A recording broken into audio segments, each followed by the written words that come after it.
Great. Yes, we can hear you. Yeah. Because in one of your rules was unmute everybody except the speaker. I was thinking maybe I mute myself. So we have more visual workshop.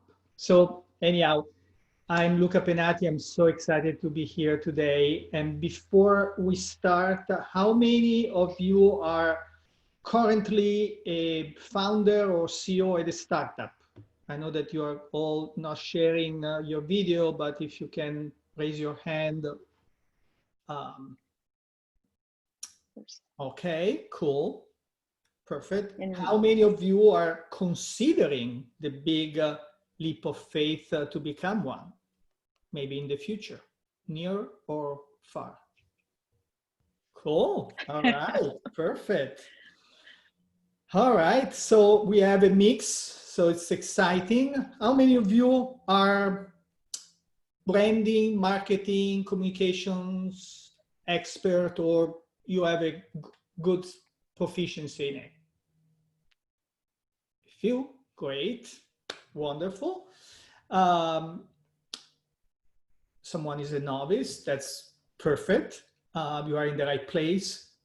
So as Shuchi said at the beginning, I'm old because I've been around for more than 30 years. I know that in Italy you can start when you are a child, so it's like that's my excuse. But and really, I worked with big agencies and the best in the world, from Ogilvy, Edelman, Weber Shandwick, big brands like Apple, Intel, but also a lot of startups. And like you, or some of you, I finally decided after 30 years, it took me only 30 years, hopefully you will take less time. I decided to go on my own, and I started my, my firm back in November 2019. And with one goal, really, is to help startups to navigate this very complex world that we are living in. You know, marketing, branding, brand strategy, communication, public relations, they're all blurry. They're all coming together there.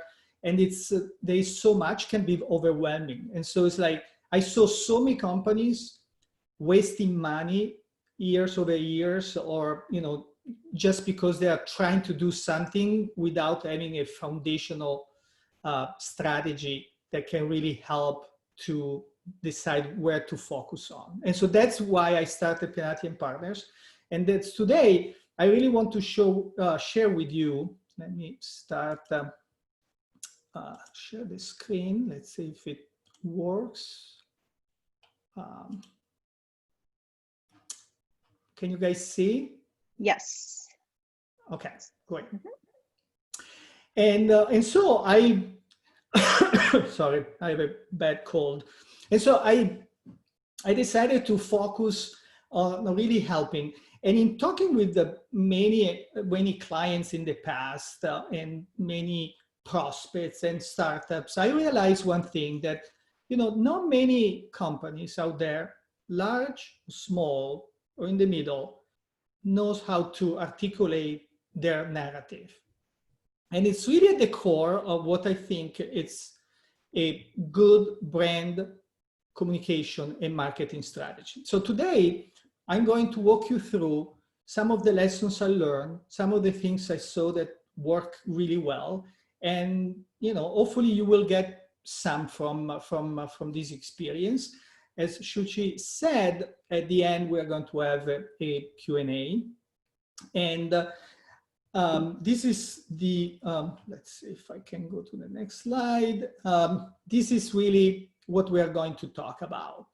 Why I need a brand narrative, what it is, what are the key ingredients, and how to put all the key ingredients all together to build one.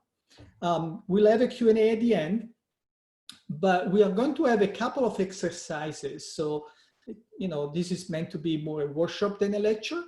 And so there are going to be a couple of moments I'm going to ask you to write down. So be ready. You know, of course, you are all in front of a computer because there will be some exercises as we go through. Okay, so let's start with why I need one, why I need a brand narrative.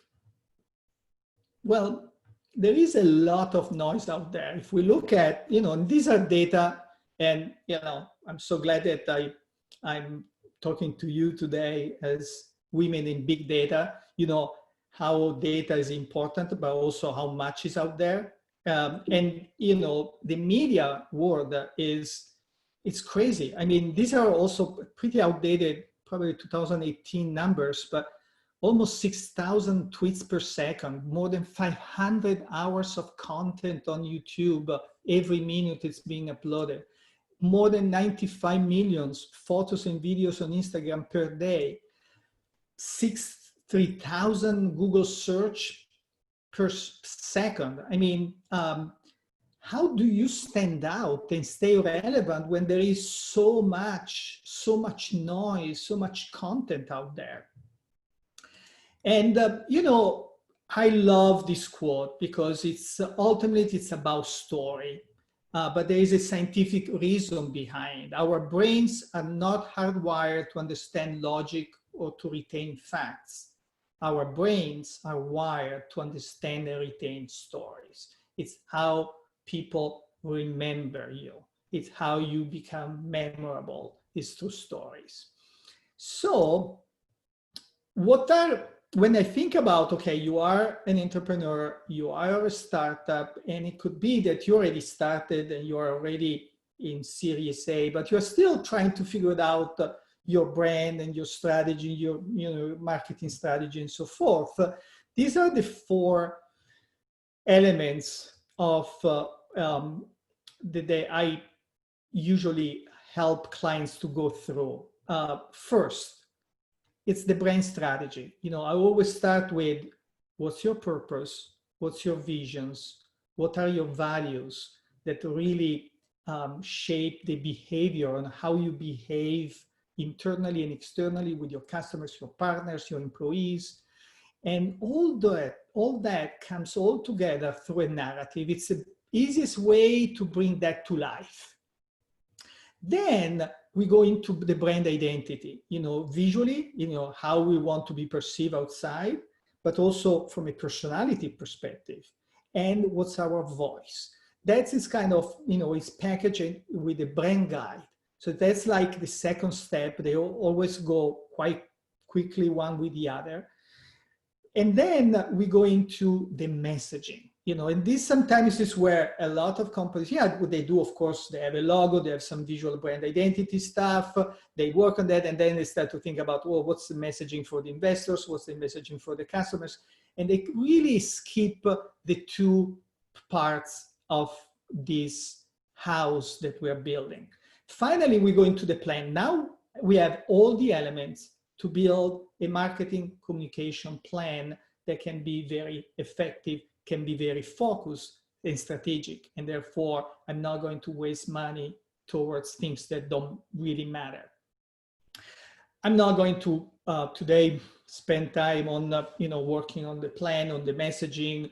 I really want to focus on the narrative on this side. Let's see if I can use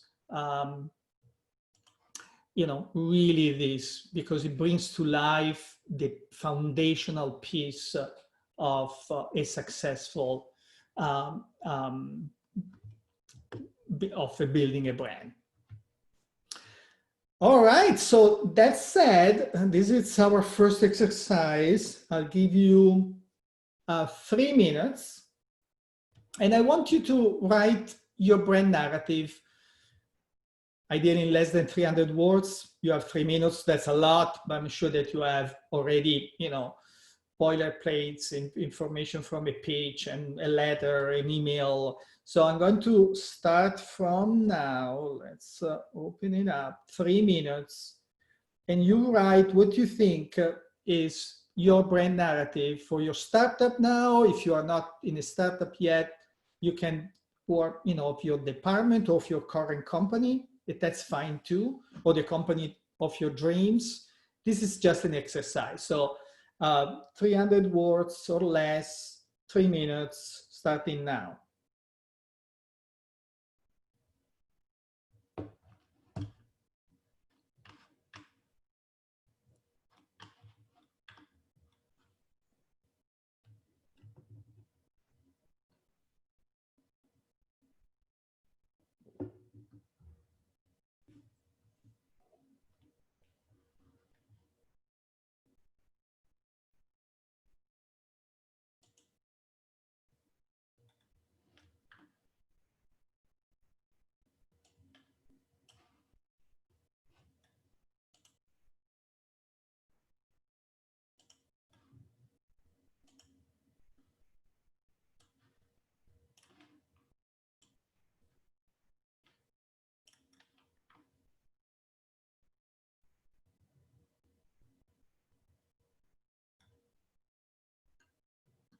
don't overthink, just put it down what comes to your mind.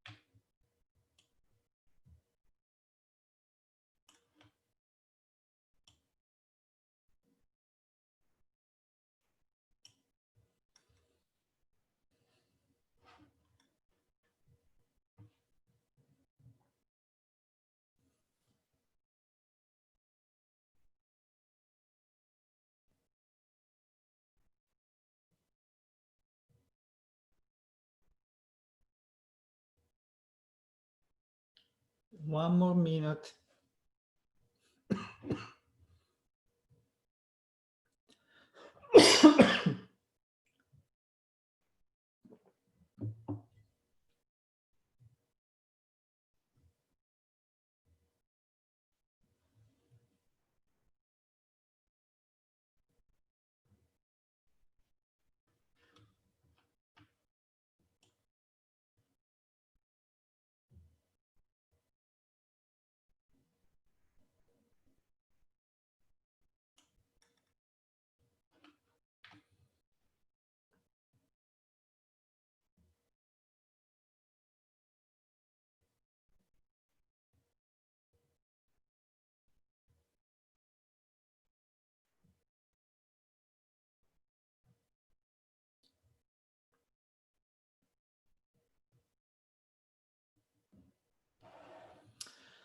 Okay, time is over. How was it? Okay, perfect. Can you hear me okay? Just Yes. okay, perfect. That you're still there, that I'm not Yeah. myself in the mirror, basically. Okay, great. Okay, so now let's dive into what a narrative is. And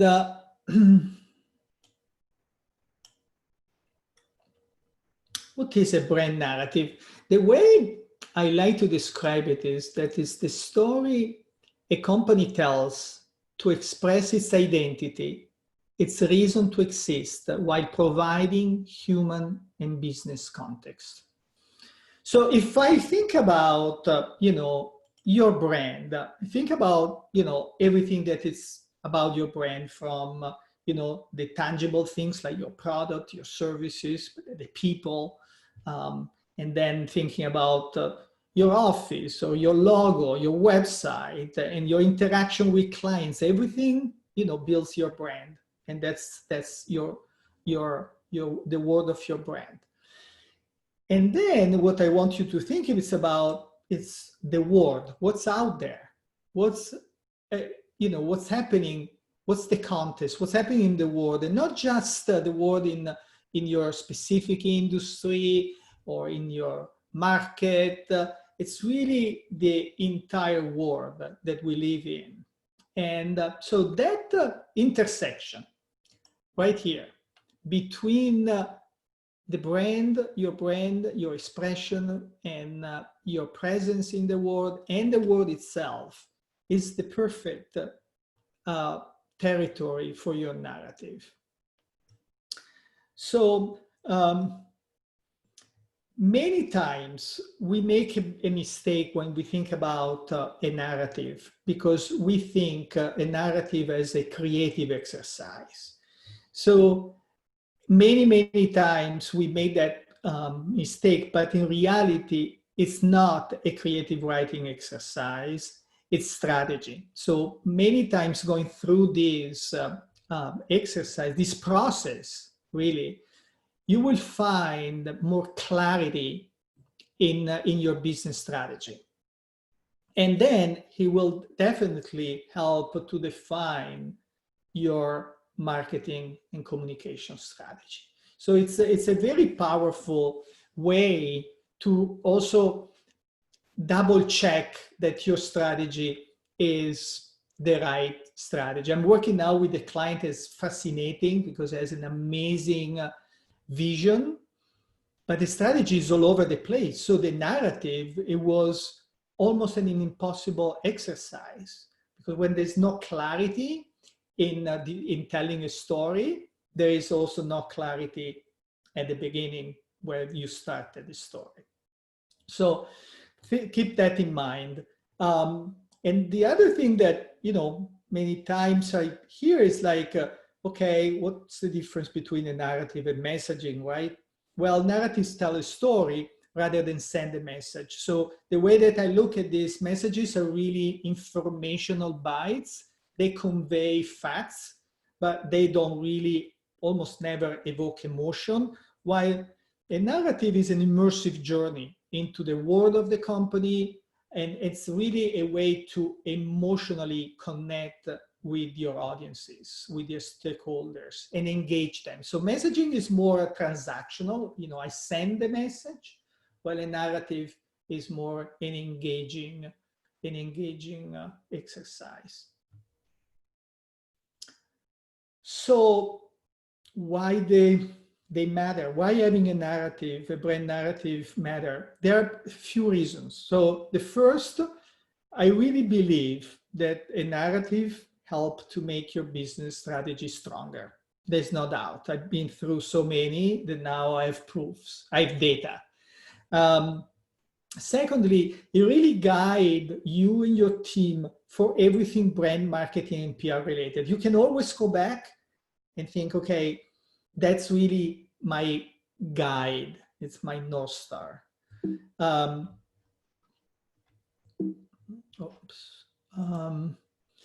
Then it contributes to differentiation by telling a unique, clearly defined story. This is really critical in your business to be different and unique and differentiate yourself from your competition. It also triggers engagement internally and externally because there's emotional relevance. It's more, your company become more relatable. So it's easier for people to connect with you. Because of that, it also internally, as you scale, as you become bigger, and you become, more people, it really helps to foster a culture that is motivated. And finally, again, when you are big, it unite storytellers. People have very different ways to tell stories. And you don't want to change the way people tell stories, but it's important to have a common ground, a common narrative, and then having people, leaders and employees, tell their, angle of the story, their way to tell the story differently makes it more authentic. Okay, so now that we know what it is, or at least what I think it is, and why it matters, why it's important, and what it does to a startup and a brand and a corporation, let's go into what are the ingredients. And when we look at the ingredients, most of the time companies start with a what. It's very easy when you have a new company, a new startup, but even if you look at many large Fortune 500 companies, it's easy to start with the what, their products and the services. Then some of them, they also add the how. And the how, for me, is your value proposition. You can call it your differentiation. It's start to evolve. It's not talking just about the what and your products. You start to talk about the how. Very few companies talk about the why, and the why is your purpose, your reason to exist. And great companies start with a why. And so one important aspect that you want to take with you today, if there's one thing I want you to take with you after this, 1 hour of your time, your precious time, is think about what's your why, what the reason you exist. Because when you start with a why, it makes your story much more compelling. It makes your brand much more stronger. And we'll see, I wanted to bring some data, but before we go into some data, I found this quote. It's a recent study from the University of Oxford, Colin Mayer: the purpose of business is to solve the problems of people and planet profitably, and not profit from causing problems. I know this sounds pretty obvious nowadays, but if you think about all corporations that are still causing problems and they are making money out of that, it's not that obvious. So think about the importance of the why, of having a purpose, and what that really means for all of us. So I told you I had some data to back this up. So from a pretty recent consumer research from Cohn and Porter Novelli, 79% of customers are more loyal when a company has a purpose. 79% are more loyal. There is also the employees. This is, millennials really care about what their companies stand for. 76% would even take a pay cut to work for a company that is socially responsible. So we saw the customers, the consumer side, there is more loyalty, and there is also more loyalty from your employees. But if you are also driven, and rightly so, you have a business, you also need to make money. The good news is that purposeful companies outperform the stock market by 42%. This is from Ernst & Young study. You can see that 42% purposeful company outperform the market by 42%. It looks like 42% is the magic number, because companies without a purpose statement underperform by 42%. And I'm willing to send some links after this. So if you want, some of you want to go a little bit deeper on this. But the point I wanted to make on this, again, it's part of the strategy on how purpose and creating a purposeful company and brand is critically important for the viability of your business. Okay. All right, now that we know the ingredients, we know the importance of the why, the how, and so forth. It's like, okay, how do we build one? So it's where we get inspiration. It really depends. Every company is different. So there's no a recipe, there's no a formula. I know we talked about ingredients. So it's like, okay, which one is the which recipe are we using? Well, we have ingredients, and while it's a strategic effort, it's also a little bit of a creative effort. So it's like, okay, we start definitely with the why, the how, and the what. And it's important that we also think to go to the where. That is the vision. The vision is where you are headed. And this is a very important step that you need to think. And I know, in growing up or being on corporations, you probably saw, these old posters on some walls on some companies with the mission, vision, values, and nobody really cared. They're there. But I do believe that there are critical elements to build your brand, and therefore they're critical elements and ingredients for your brand narrative. And the vision it's really important that you think, even though you are at the beginning, you need to have a clear vision of where you're going. So I do this exercise with my startup clients. It's fascinating because we start to say, okay, where are you now? You know, and say, oh, you know, we just get a round of funding, or we have a website, or we are going to Series B. And then say, okay, where are you going to be? Where you see yourself in your coming 5 years? People start to kind of tell a few things. It's the evolution of their service or the product, and then where are you going to be in 10 years? And that's like when the interesting stuff start to happen. And then we go, where are you going to be in 15 years? And it's fascinating because that's the time where you really stretch your thinking. You are so focused on the day-to-day. I know how hard it is, you know, to run the business, and you need to make the numbers. You have so many things. It's like stretching the thinking, where I'm going to be, where this company is going to be in 15 years. It's really important and fascinating because it helps you to really stretch your thinking, and also has an impact on your strategy. Again, it goes back to how the narrative can help the strategy. And so the other elements that are important are the values. A lot of time, again, it's an exercise that maybe someone in a room does. What are our values? Yeah.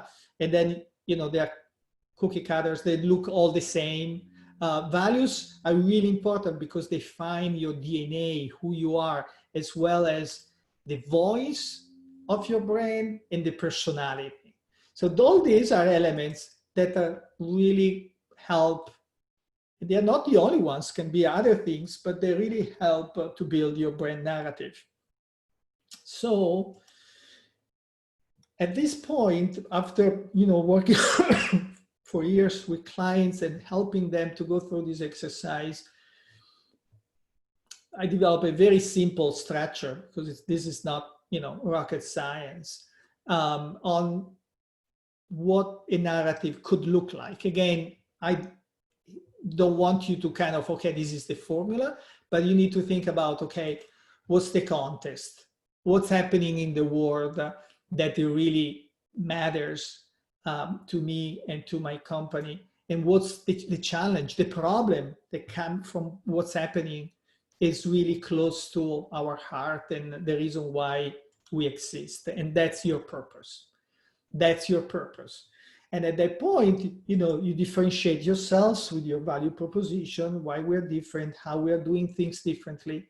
And then it's like, okay, and these are our product and services, definitely a part of your brand narrative because it's what you sell.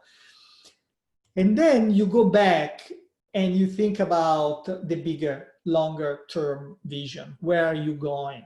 Where are you headed? That's a great way to close your brand narrative, is opening up to things. So you start big. This is what's happening in the world that is relevant to us. This is the problem we are facing. And if we don't do anything, these are the consequences. And then it's like, and that's the reason why we exist. That's why I built this corporation. That's why I started with my co-founder this startup. This is, you know, and this is how we are thinking to do things differently from anybody else. And this is, you know, what we are bringing to the market. But this is not it. This is also where we have a longer term vision, and this is where we're going. So that's a very compelling way to build your narrative. Again, it can sometimes build in different way. Narratives at the end of the days are a really starting point of your brand strategy. So I don't want to give you a formula, but that's a good structure to follow. And because it's a good structure to follow, now you're going to have 5 minutes to update what you wrote initially. You can start from scratch, whatever you prefer. But think about what we went through and think about what you wrote initially and say, is there a way you can improve it? Is there a way you can make it stronger? So 5 minutes starting now. I hope you guys, you all are still there. but I see that you are there, so I feel pretty good about it. So it's time to write and to do some strategy.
Two more minutes.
Okay, time is over.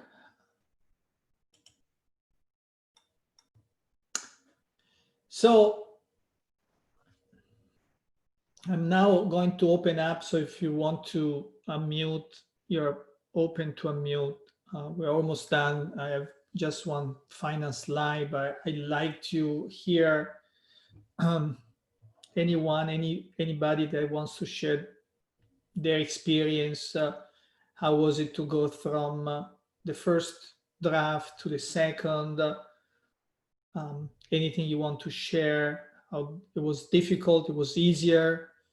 It was more clear because I didn't give you much information at the beginning. Did you find it useful?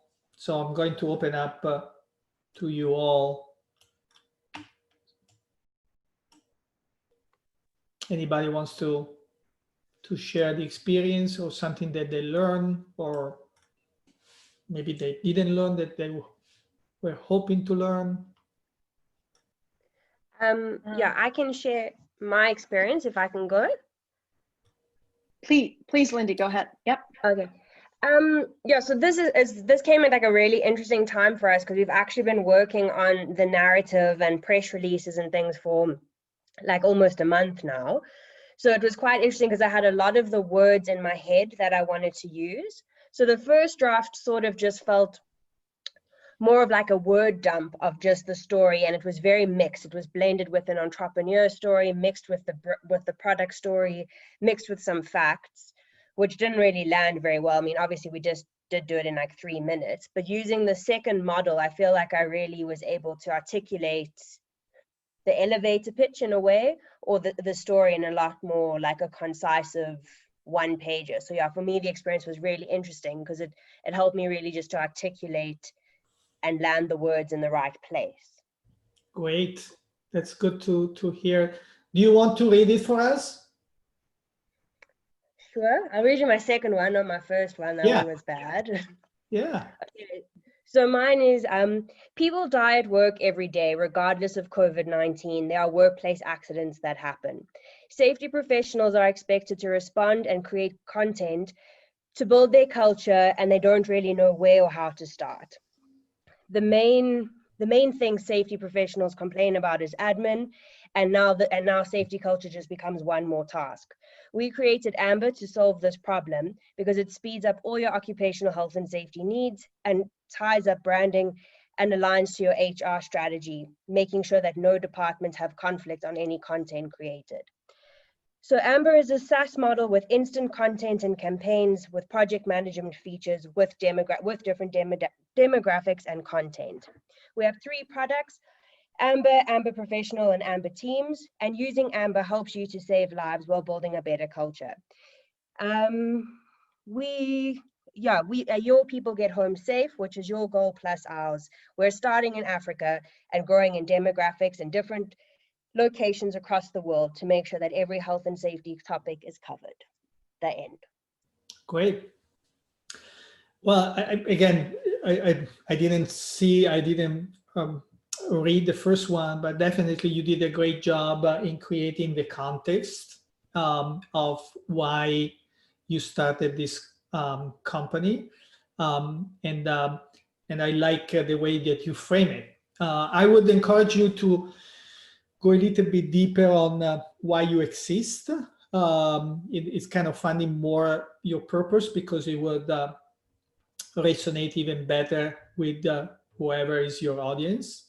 And then a little bit also more on the vision. It's like, okay, you launch these 3 products, you are now in Africa, you are also thinking to expand, but also kind of trying to think even bigger of what that could be for you in the future. But sounds that you got a lot out of it, so I'm very happy. Cool. Thank you for the tips. Thank you, Lindy. Thank you for sharing. Anyone else wants to share or have questions? Yeah, sorry, I have a question, Luca. I mean, Lindy and I are working with the same company. We're both the founders in that company, Amber. And I do apologise because you lost me for about 15 minutes earlier on. I was seeing to a 3-year-old granddaughter because it's 9 o'clock past here. But one of the things that Lindy and I have we've not struggled with, but we've debated. And this is actually our second business together. And, you know, we're really not sure whether we should be going with a narrative of founder's story and the entrepreneur's story, or whether we should be going with a narrative of product and what that product can actually do. So I don't know what your advice would be. I mean, what do you feel? Do you think it depends on the audience you're selling to, whether it's investors or whether it's a buyer? No, I think it can be actually both can be part of that. The beauty of a narrative, it can be, you know, encompasses really your story, you know, your personal story, the reason why you are starting this company. To me, the products are, you know, going to explain, you know, the what. But again, going back to before, it's like I want to know a little bit more about the why. And having the opportunity to learn more about you as entrepreneurs, it's always refreshing, and it's always, it makes people to relate more, because it's not just about the product. So I'm always hesitant to starting only with the product, because it makes things that the next product you have, if it's not as good as the first one, people will forget it. While if you create that connection with your audiences and with your consumers and your customers, they will be behind you.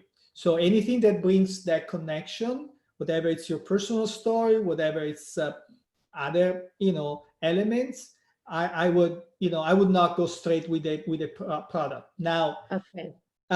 We talked about the importance of messaging. That is totally different thing. So then, you know, you develop the messaging and about your product, and you can do campaigns that are out about your product. But when you think about brand strategy and the brand narrative, if the expression of brand strategy, I would not start with a product. Okay. Thank you very much. Thank you. You're welcome, Kate.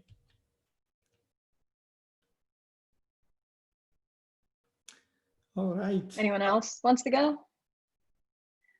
Or I can go too. I put something together. Yeah. All right. So we had a little bit, I mean, so one of the things that I'm working on at my startup is building our L&D arm, which is a certification course. And I personally am very passionate about education. So I think that's how I feel about it. But I build on what we already had. And I'm sure it's not, there's still room for improvement, but I can read it out. I'll read the second version. Okay. So, and it did give me a structure to kind of break it out into like the 5 different steps that 5 or 6 steps that you mentioned. So to think more deeply about it.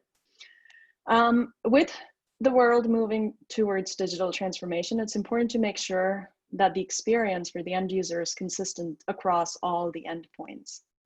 Digital experience management and test automation is still early in its life cycle, and there's a talent deficit when it comes to proficiency in using and understanding the tools that are available. The content that does exist is of average to low quality and delivered in a piecemeal fashion without the benefit of an overarching vision. And our purpose is to give the gift of knowledge and to help people upskill and keep up with the current trends. Headspin University was established to help move the industry forward by creating educational content and ensuring the realization of successful business outcomes. With the massive move from manual QA to automated QA, there's a big opportunity to create thought leadership.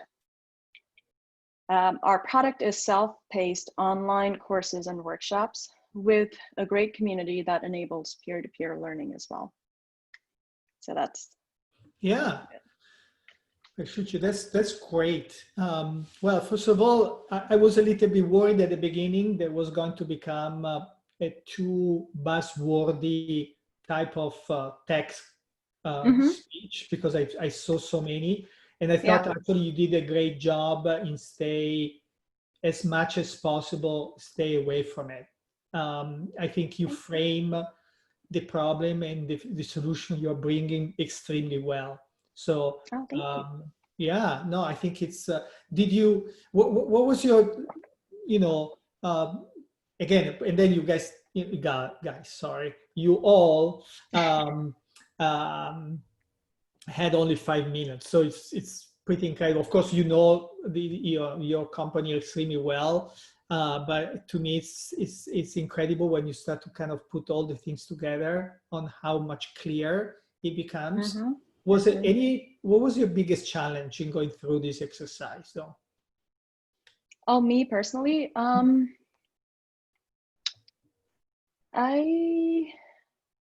think the market opportunity, just being able to understand like what is the market that we're addressing, and to be clear on that and how we're going to address that market. So are you talking about today or just? Yeah. No, today I think it was the framework that you gave us. It gave us a really good understanding of how to kind of step by step think through because the way, you read it, and I don't know your business well enough to, find things, but from an external perspective, it felt really compelling what you shared. So, oh, thank you. No, it helped for sure, just to be able to kind of think through it in a structured way, for sure. Great. Awesome.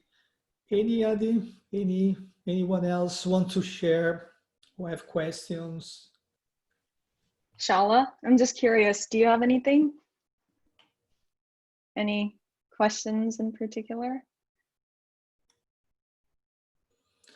Well, we have still a few minutes, a couple of minutes, but I'm sorry, I'm still here, but I was on mute. But no, nothing specific. But I think really for us, given that we're gonna go through this exercise specifically for women in big data, this was very helpful. So as we go through the exercise tomorrow, it would help us to really, bring all these elements that we learned, today into that exercise tomorrow. So that was such a timely for us. perfect. Right. That's awesome. That's so really Luca, we were going to ask you for your slides for the blog and the video also, but would it be possible to get your slides today, and we can share them with the meeting that Shala is talking about, because this is I think provides a fantastic structure for us. Yeah, no, absolutely. I'll be happy to just after. Yeah, so my last slide really, it's about, closing this. We really think about your brand narrative as your North Star. It's always, a brand narrative is something that's going to last for quite some time. It's not something it's not a campaign. It's not something that, every 6-12 months. That's why I want you to really think about your purpose and your vision, because those anchor your narrative for a long time. You can always revisit, because it's not a narrative. That's the other important thing. It's a starting point. So it's not as now I have a narrative, I'm done. It's actually from the narrative, you can, basically, sometimes you don't even need to publish the narrative. It's a more an internal document, and then you use to develop your website, your pitch deck, your presentation to customers. It really depends, but it's also the inspiration and your North Star to go back and say, if you're in doubt, go back. Are you doing a marketing campaign? Go back to your narrative. Is that aligned with what you had developed at the beginning of your journey?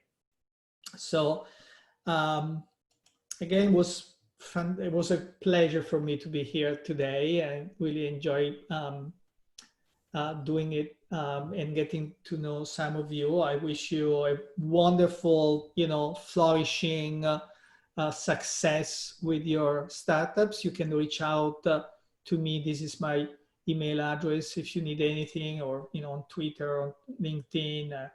This is my website.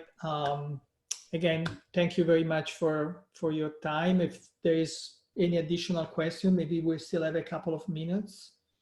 Yep. Gigi. Kay, did you have a question, Kay? I see a hand raised. No? I think that was for a previous thing. Oh, got it. Okay.